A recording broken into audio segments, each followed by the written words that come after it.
C'est une des maladies tropicales négligées, transmises et causées par la moute tsetse et qui demeure un problème de santé publique en République démocratique du Congo. La République démocratique du Congo est le pays le plus touché par la maladie du sommeil. Elle représente en elle seule un taux de 70% de cas mondial de la maladie, trypanosomiase humaine africaine. Et le pays est plus prévalent. Pour atteindre son élimination dans le monde, des efforts particuliers doivent être faits en RDC également.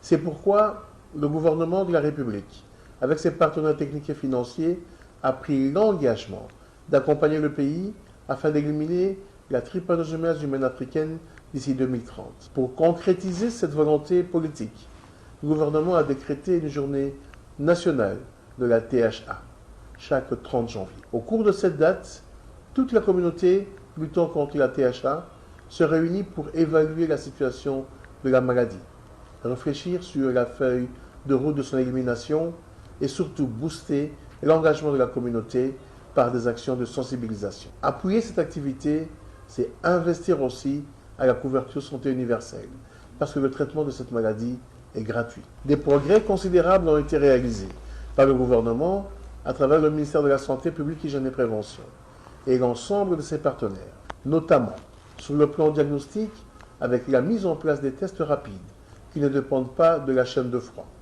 Aujourd'hui, le test de confirmation est très sensible, à l'exemple de la mini-colonne. Sur le plan thérapeutique, il y a eu une mise en place de traitements oral efficace avec moins d'effets secondaires en lieu et place de traitements avec l'arzobal qui combattait de 2 à 10% de la maladie.